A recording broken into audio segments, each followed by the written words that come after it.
Os 12 conceitos do hinduísmo explicados em poucos minutos. Número 1. Sanatana Dharma. O que o mundo moderno convencionou chamar de hinduísmo é, na verdade, um termo geográfico e exógeno, nascido da percepção de persas e gregos sobre aqueles que habitavam além do rio Sindo. Para o praticante, o nome correto é Sanatana Dharma, a ordem eterna. Não há um fundador, não há um profeta único e não há um início datável nos registros lineares da história. O Dharma é a lei que sustenta o cosmos, a harmonia intrínseca que faz com que as estrelas sigam seu curso e as estações se sucedam. Arqueologicamente, encontramos raízes desse conceito nas civilizações do Vale do Indo, onde selos de pedra de 5.000 anos já mostravam figuras em posturas meditativas, sugerindo que a busca por essa ordem é tão antiga quanto a própria civilização. O Sanatana Dharma não é um conjunto de regras impostas, mas o reconhecimento de que o universo possui uma estrutura moral e espiritual à qual devemos nos alinhar. É a aceitação de que a verdade é uma só, embora os sábios a chamem por muitos nomes. Número 2. Brahman, a realidade única. Imagine um oceano infinito, sem margens, sem fundo e sem superfície. No hinduísmo, este é Brahman, a consciência suprema, absoluta e impessoal que permeia cada átomo do universo. Diferente do conceito de um Deus criador sentado em um trono celestial, Brahman é a própria substância da realidade. Ele é o som do vento, o brilho das estrelas e o pulsar do seu próprio coração.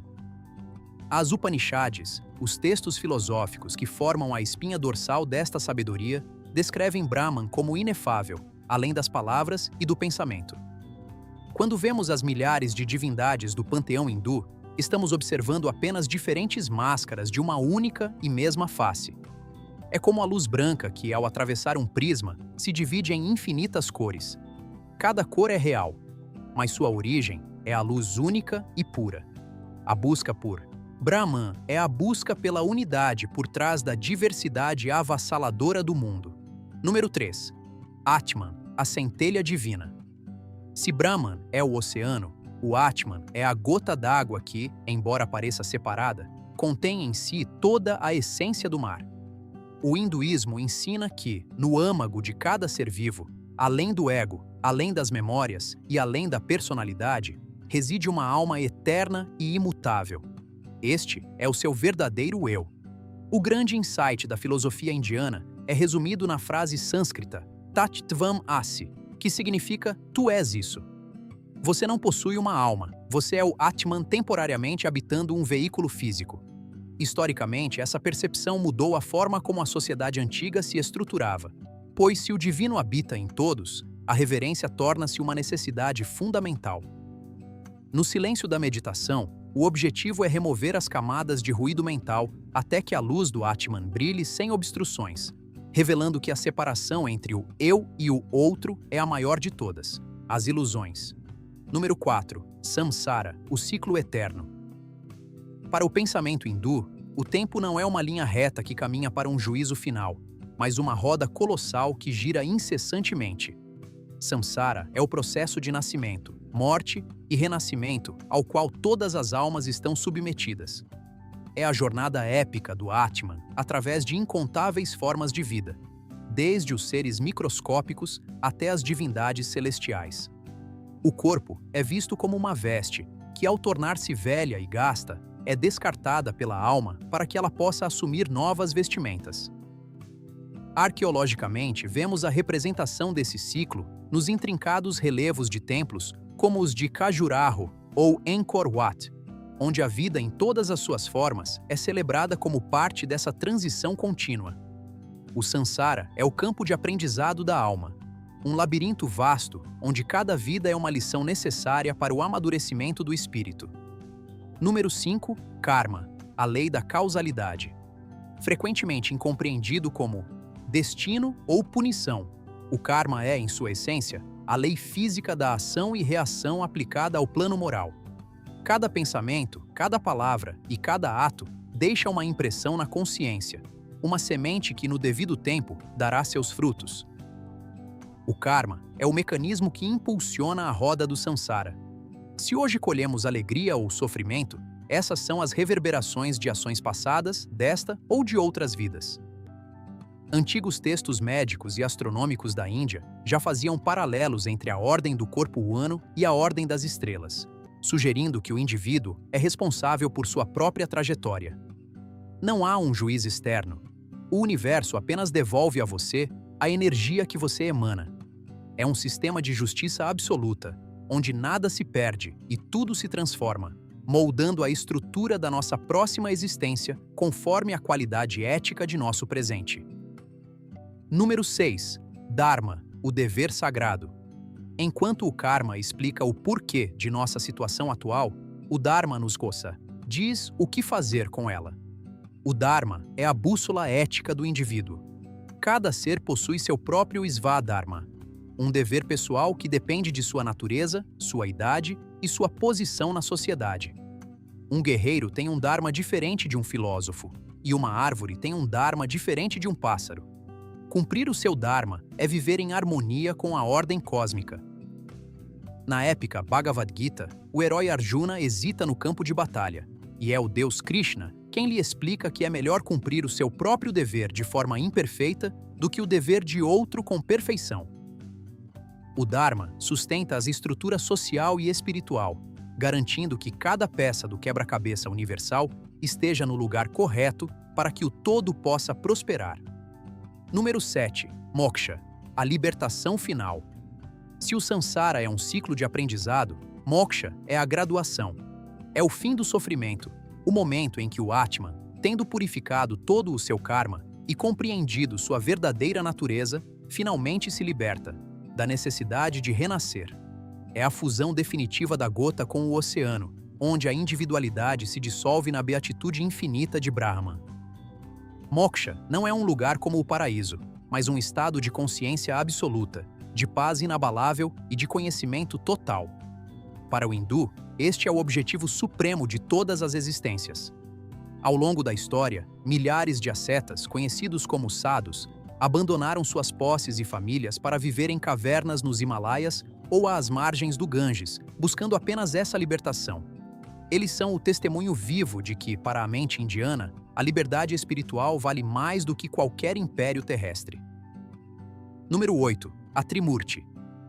Para governar as funções do universo, a consciência suprema se manifesta em 3 formas principais: Brahma, Vishnu e Shiva. Brahma é o Criador, o arquiteto que traz o mundo à existência a partir do caos primordial. Ele é frequentemente representado com 4 cabeças, simbolizando que seu conhecimento abrange todas as direções. Vishnu é o preservador, aquele que mantém a ordem e a harmonia, encarnando-se em tempos de crise como avatares, como Rama ou Krishna, para restaurar o Dharma. Shiva, por sua vez, é o destruidor, mas não uma destruição maléfica. Ele é o Senhor da transformação, aquele que destrói o velho para que o novo possa nascer, o mestre dos yogis que dança sobre o cadáver da ignorância. Juntos, eles representam o ciclo incessante de tudo o que existe: criação, manutenção e dissolução.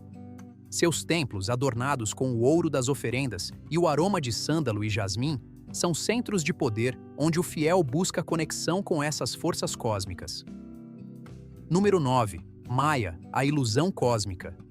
Por que não conseguimos ver Brahman em todos os lugares? A resposta está em Maya, o véu de ilusão que encobre a nossa percepção.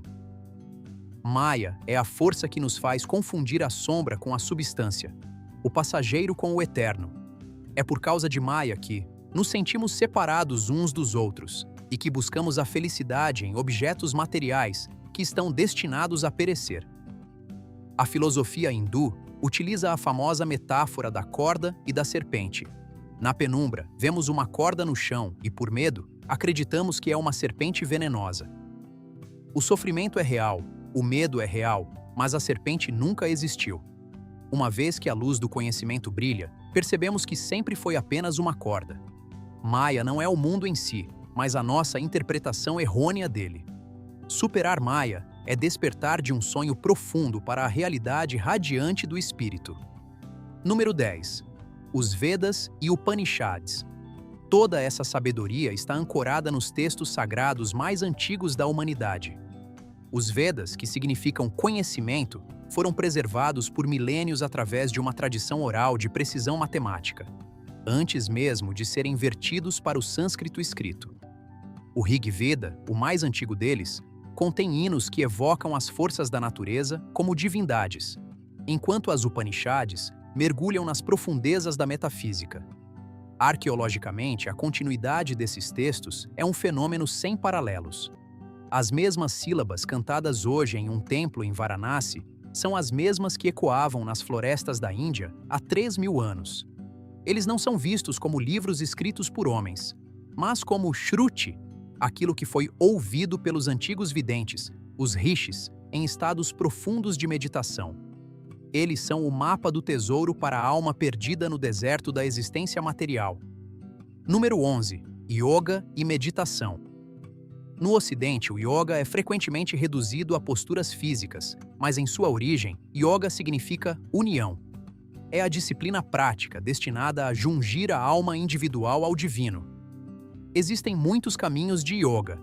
O Karma Yoga, da ação desinteressada, o Bhakti Yoga, da devoção amorosa, o Jnana Yoga, do discernimento intelectual, e o Raja Yoga, do controle mental e meditação. A meditação não é apenas um relaxamento, mas uma cirurgia espiritual, um método para silenciar as flutuações da mente até que ela se torne como um lago límpido, capaz de refletir a luz da lua sem distorções. Os antigos manuais, como os Yoga Sutras de Patanjali, detalham com precisão científica como a respiração, a postura e a concentração podem levar o ser humano a estados de consciência transcendentes, provando que o hinduísmo sempre foi uma busca experiencial e não apenas de crença. Número 12. Aum. Este é o símbolo mais sagrado, o som primordial que deu origem ao universo. O Aum, ou Om, não é uma palavra, mas uma vibração. Disse que, no início, Brahman vibrou, e essa vibração manifestou toda a matéria e energia. Ao entoar o Aum, o praticante entra em ressonância com o próprio pulso da criação. As 3 letras, A, U e M, representam os estados de vigília, sonho e sono profundo, enquanto o silêncio que se segue ao mantra representa o 4º estado, a consciência pura de Brahman. El, símbolo que adorna as portas dos templos, a testa dos devotos e os altares domésticos. É a assinatura de Deus no cosmos. Quando o som do Aum ecoa nos vales sagrados ou nos santuários urbanos, ele nos lembra que por trás de todo o caos e ruído da vida moderna, existe uma melodia de paz absoluta que nunca parou de tocar. Ao percorrermos esses 12 conceitos, percebemos que o hinduísmo não é uma relíquia do passado, mas uma filosofia vibrante que continua a oferecer respostas para as angústias do homem contemporâneo. Em um mundo fragmentado, ele fala de unidade. Em um mundo de pressa, ele fala de eternidade. Em um mundo de superficialidade, ele aponta para as profundezas inexploradas do nosso próprio ser. Esses mitos e conceitos não são meras histórias. Eles são pontes construídas pelos nossos ancestrais para que possamos atravessar o rio da ignorância. Eles sobrevivem na arquitetura de nossas sociedades, na estrutura de nossos idiomas, na psicologia moderna e na busca incessante da ciência pelas leis fundamentais do universo. O legado do Sanatana Dharma é a lembrança constante de que somos muito mais do que corpo e mente. Somos chamas eternas dançando por um breve momento no palco do tempo, sempre a caminho de casa, sempre em direção à luz.